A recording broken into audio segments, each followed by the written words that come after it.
ತಾಯಂದಿರು ಗಮನಿಸಬೇಕು. ಬಹಳಷ್ಟು ಜನ ಸರ್ಕಾರಿ ಶಾಲೆಗೆ ಬಡವರ ಮಕ್ಕಳು, ದಲಿತರ ಮಕ್ಕಳು, ಹಿಂದುಳಿದವ್ರ ಮಕ್ಕಳು ಬರ್ತಾರ.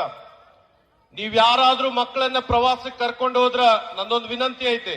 ನಾನು ಎಲ್ಲಿ ಹೋದಲ್ಲೆಲ್ಲ ಹೇಳಿಕತ್ತೇನೆ. ಈಗ ಸ್ವರ್ಗಕ್ಕೆ ಹೋಗಿ ಬಂಗಾರಪ್ಪ ದಂಪತಿಗಳು ಅವರ ಅಂತಿಮ ವಿಧಿವಿಧಾನ ಮಾಡಿರ್ತಕ್ಕಂಥ ಜಾಗ, ಅದು ಬಂಗಾರ ಧಾಮು ಅಂತ ಮಾಡಿದಾರ.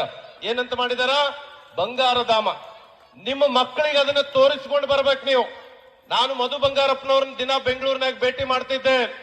ಬಹುಶಃ ಅವರ ಸ್ವಭಾವವನ್ನು ನನಗ ಅತಿ ಹತ್ತಿರದಿಂದ ನೋಡಿದಾಗ ಗೊತ್ತಾಗಿದ್ದು, ಸ್ವರ್ಗಕ್ಕೆ ಹೋದಾಗ ಯಾವುದೇ ಒಬ್ಬ ಮಗ ಅವ್ರ ಸಚಿವರಾಗಿರ್ಲಿ, ನಾಳೆ ಇನ್ನೂ ದೊಡ್ಡ ಮಟ್ಟಕ್ಕೆ ಹೋಗ್ಲಿ, ಪ್ರಧಾನ ಏನಾರ ಹುದ್ದೆಗೆ ಹೋಗ್ಬೋದು, ಆದ್ರೆ ಅವರ ತಂದೆ ತಾಯಿಗೆ ಮಗನಾಗಿರ್ತಾನ. ಒಬ್ಬ ಮಗನಾಗಿ ಆ ತಂದೆ ತಾಯಿಯ ಒಂದು ಆ ಅಂತಿಮವಾಗಿರ್ತಕ್ಕಂಥ ಸ್ಥಳವನ್ನ ಇಷ್ಟು ಅದ್ಭುತವಾಗಿ ಮಾಡಿದಾರಲ್ಲ, ಯಾವುದೇ ಮಕ್ಕಳಿಗೆ ಅದು ಪ್ರೇರಣೆಯನ್ನು ನೀಡ್ತದೆ.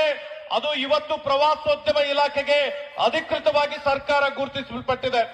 ಬಹುಶಃ ಅದೊಂದು ಕಮರ್ಷಿಯಲ್ ಜಾಗ. ಅವ್ರ ಮನಸ್ಸು ಮಾಡಿದ್ರೆ ಲಕ್ಷಾಂತರ ರೂಪಾಯಿ ಬಾಡಿಗೆ ಬರ್ತಾ ಇತ್ತು. ಆದ್ರೆ ಅದನ್ನೊಂದು ವಿದ್ಯಾರ್ಥಿಗಳು ಓದ್ಲಿಕ್ಕೆ ಜಾಗ ಮಾಡಿದಾರ.